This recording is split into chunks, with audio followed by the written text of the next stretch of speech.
Payg'ambarimiz sollallohu alayhi vasallam aytgan ekanlar, har qanday duo ijobat bo'ladi.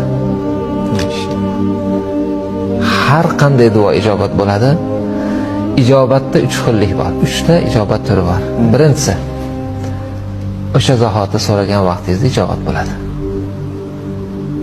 Ikkinchisi, Alloh taqdir qilgan bir yaxshi kun bor, o'sha vaqtda, kelajakda ijobat bo'ladi. Uchinchisi, siz Allohdan bir duo qildingiz-ku, Allohga arzingizni aytdingiz, bu yerda bandalikning izhori bor va unga roblik iltijosi bor. Bunga Alloh taolo jannatda savob beradi.